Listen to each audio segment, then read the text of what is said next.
Hello everyone, welcome back. Ado ma'am, aina ngasi semjariba blog se sidi chaba khotpa dudagi kemta natte ma'am da aina khara sum sengdokning bagini aigi maramda haining bagini diabetes na bagi adagi weight loss tawbagi sigumai matang da ma'am da share tawning bagi semakpa blog ne aduna ma'am weight loss tawbining ba amadi diabetes na ba patient sing na dum aigi wase dum skip tawdana phajana video sibu yengbiyo tabiyo haijaninge ma'am haidi aido huangang bada kaino haidi kitang sudabida haibase ai kya hainade ai sangdokna su dum ngange ma'am na su dum haibako ado ai mingonda haiba takpa matamda ai yam phajana yam sengna dum haining bagi sum khara lejai ko adona ai do ma'am da dum phajana ai do kamaina pharakke weight loss kamaina tawge su mai matang do ai yam phajana haijarake aduna ma'am video sibu skip tawbigano phajana hobudagi loibo yengbiyo ma'am ai bu nusibiyo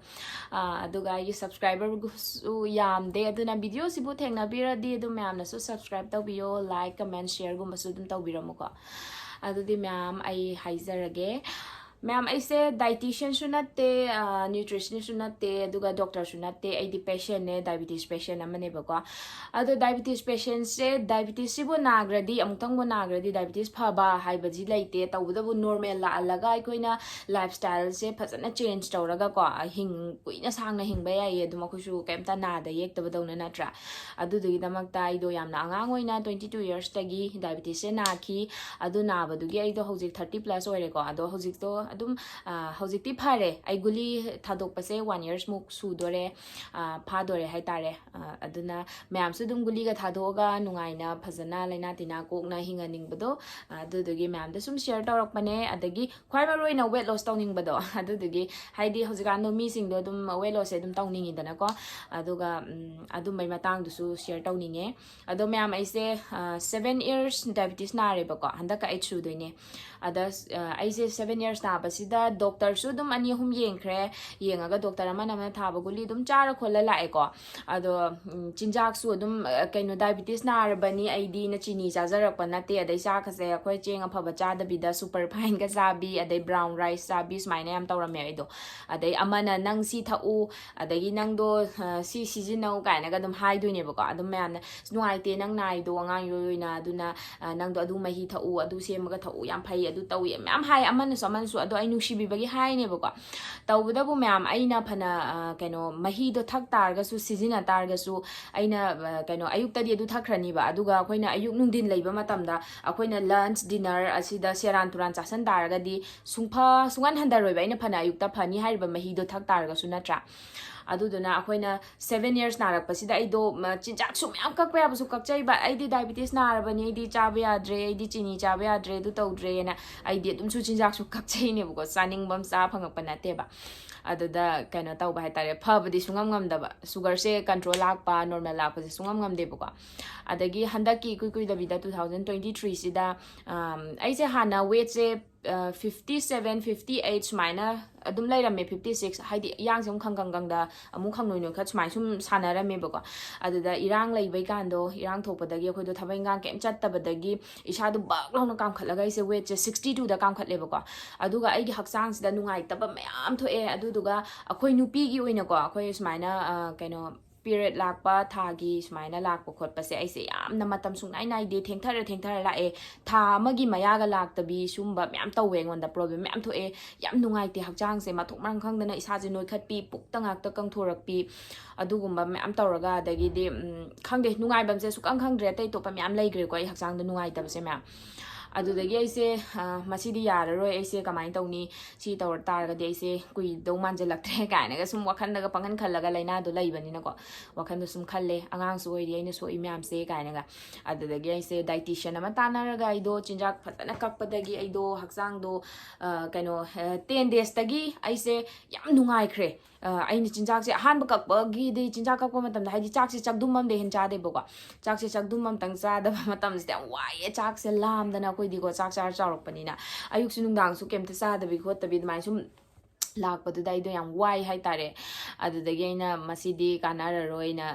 ꯑꯗꯨꯝ ꯉꯝꯅꯕ ꯑꯗꯨꯝ follow ꯇꯧꯔꯦ ꯅꯪ ꯁꯤ ꯆꯥꯎ ꯁꯤ ꯊꯛꯀꯅꯨ ꯈꯣꯠꯀꯅꯨ ꯑꯗꯨꯝꯕꯁꯤꯡꯗꯣ ꯑꯩ ꯑꯗꯨꯝ ꯈꯪꯉꯦꯕꯀꯣ ꯃꯌꯥꯝ ꯍꯧꯖꯤꯛꯇꯤ ꯌꯥꯝ ꯈꯪꯉꯦ ꯑꯗꯩ ꯐꯖꯅ ꯗꯥꯏꯠ ꯇꯧꯕ ꯉꯝꯃꯦꯕ ꯑꯗꯨꯒ ꯃꯌꯥꯝꯗ ꯃꯔꯛ ꯊꯠꯅ ꯑꯩꯅꯒ ꯃꯨꯛꯕꯥꯡ ꯚꯤꯗꯤꯑꯣꯗ ꯀꯩꯅꯣ ꯃꯣꯃꯣ ꯆꯥꯕꯒꯤ ꯃꯤꯃꯤ ꯁꯤꯡꯖꯨ ꯆꯥꯕꯒꯤ ꯃꯨꯛꯕꯥꯡ ꯚꯤꯗꯤꯑꯣꯁ ꯑꯅꯤꯃꯨꯛ ꯌꯥꯎꯕꯅꯦꯕꯀꯣ ꯑꯩꯒꯤ ꯑꯗꯨꯗꯣ ꯃꯌꯥꯝ ꯑꯩ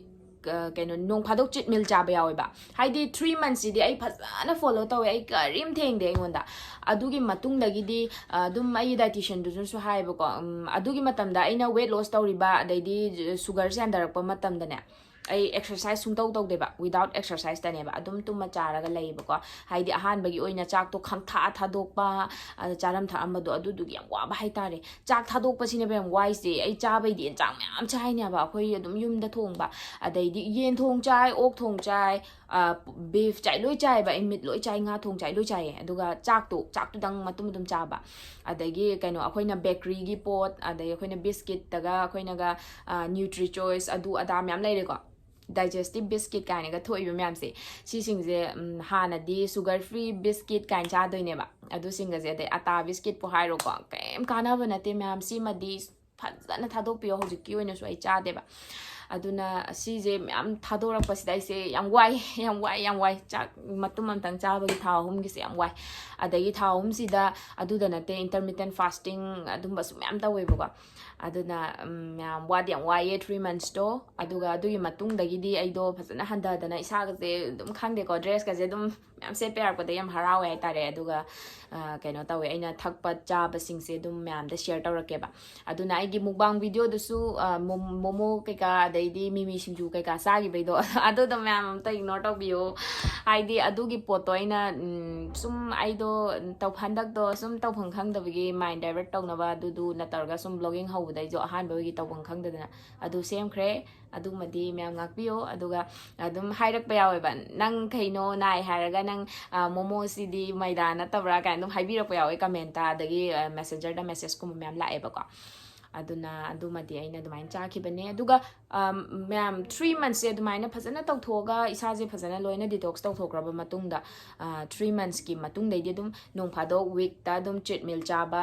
ꯑꯗꯨꯃꯥꯏꯅ ꯇꯧꯋꯦ ꯍꯥꯏꯗꯤꯀꯣ ꯑꯗꯨꯝ ꯃꯟꯗꯦ ꯇꯨ ꯁꯇꯔꯗꯦ ꯐꯖꯅ ꯀꯩꯅꯣ ꯇꯧꯕꯤꯔꯒ ꯗꯥꯏꯠꯇꯣ ꯐꯣꯂꯣ ꯇꯧꯕꯤꯔꯒ ꯁꯟꯗꯦꯒꯨꯝꯕꯗ ꯑꯗꯨꯝ ꯆꯤꯠ ꯃꯤꯜ ꯆꯥꯊꯣꯛꯄ ꯍꯥꯏꯗꯤ ꯑꯩꯅ ꯆꯥꯅꯤꯡꯕ ꯑꯩ ꯃꯣꯃꯣ ꯌꯥꯝ ꯄꯥꯝꯃꯦ ꯃꯤꯃꯤ ꯁꯤꯡꯖꯨ ꯌꯥꯝ ꯄꯥꯝꯃꯦꯕꯀꯣ ꯁꯨꯝꯕꯁꯦ ꯑꯗꯨꯝ ꯆꯥꯊꯣꯛꯑꯦ ꯑꯗꯨꯒ ꯆꯥꯎ ꯍꯩꯅ ꯇꯥꯞꯇꯥꯏ ꯆꯥꯕ ꯅꯠꯇꯕꯀꯣ ꯑꯗꯨꯝ ꯆꯥꯡ ꯑꯃ ꯌꯦꯡꯉꯒ ꯑꯗꯩꯗꯤ ꯑꯗꯨ ꯆꯥꯔꯨꯔꯒꯗꯤ ꯑꯩꯗꯣ ꯑꯗꯨꯝ ꯃꯟꯗꯦꯗ ꯗꯤꯇꯣꯛꯁ ꯐꯖꯅ ꯇꯧꯊꯣꯛꯇꯣꯏꯅꯤ ꯏꯁꯥꯗꯣ ꯑꯗꯨꯃꯥꯏꯅ ꯇꯧꯔꯒ ꯑꯗꯨꯝ ꯑꯩꯒꯤ ꯗꯥꯏꯠ ꯄ꯭ꯂꯥꯟꯁꯦ ꯃꯌꯥꯝ ꯀꯩꯅꯣ ꯑꯗꯨꯃꯥꯏꯅ ꯑꯣꯜꯂꯒ ꯂꯥꯛꯄꯗꯩ ꯑꯗꯨꯝ ꯐꯕꯅꯦ ꯍꯥꯏꯇꯥꯔꯦ ꯑꯗꯨꯗꯨꯒ ꯑꯩꯅ ꯚꯤꯗꯤꯑꯣ ꯑꯃꯈꯛ ꯐꯦꯁꯕꯨꯛꯇ ꯊꯥꯒꯠꯈꯤꯕ ꯂꯩꯕꯅꯦ ꯁꯤꯒꯤ ꯌꯨꯇ꯭ꯌꯨꯕꯀꯤ ꯁꯣꯔꯠꯁꯇꯁꯨ ꯊꯥꯒꯠꯄꯅꯦꯕꯀꯣ ꯑꯩꯒꯤ ꯁꯨꯒꯔ ꯑꯣꯟꯕꯒꯤ 273 ꯂꯩꯌꯦ ꯃꯌꯥꯝ ꯐꯥꯁꯇꯤꯡꯗꯥꯅ ꯇꯧꯔꯒ ꯑꯗꯨꯒꯤ ꯄꯣꯠꯁꯤꯅ ꯑꯃꯨꯛ ꯀꯃꯥꯏꯅ ꯇꯧꯒꯦ ꯍꯥꯏ ꯀꯥꯟꯗ ꯑꯩꯅ ꯕ꯭ꯂꯣꯒꯤꯡ ꯍꯧꯔꯛꯄꯗꯒꯤ ꯁꯨꯃꯥꯏꯅ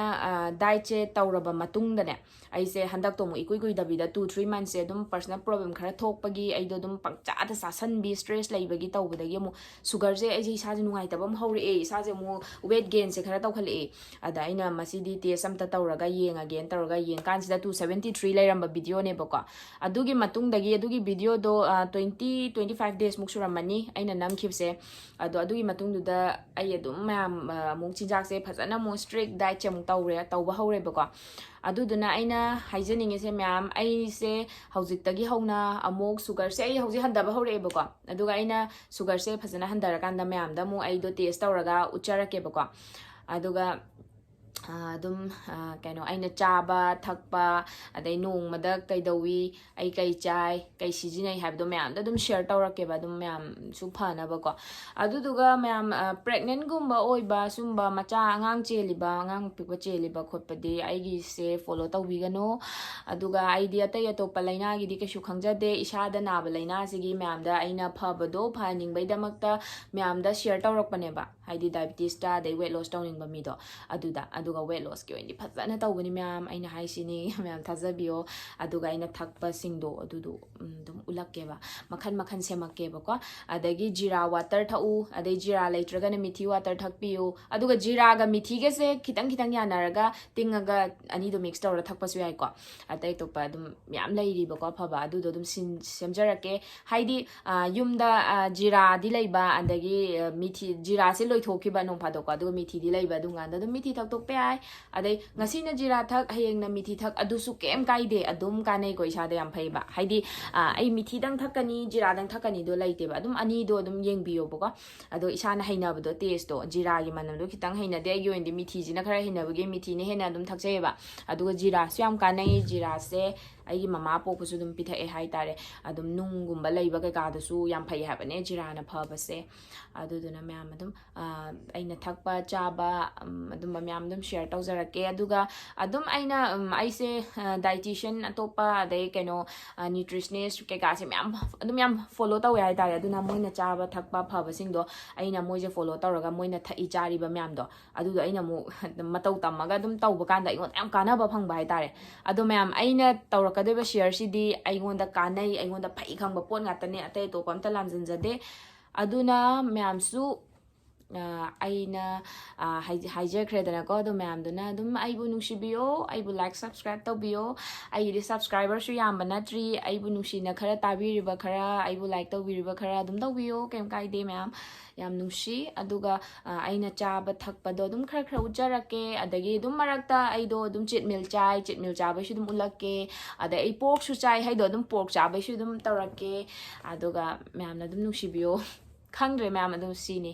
ꯑꯩꯅ ꯍꯥꯏꯖꯩꯁꯦ ꯋꯥꯁꯦ ꯌꯥꯝ ꯉꯥꯡꯉꯦ ꯉꯁꯥꯏꯗꯒꯤ ꯌꯥꯔꯒꯗꯤ ꯂꯣꯏ ꯇꯥꯕꯤꯌꯣ ꯑꯗꯣ ꯐꯝꯃꯤꯟꯅꯁꯦ ꯃꯌꯥꯝ ꯑꯗꯨꯒ ꯃꯌꯥꯝ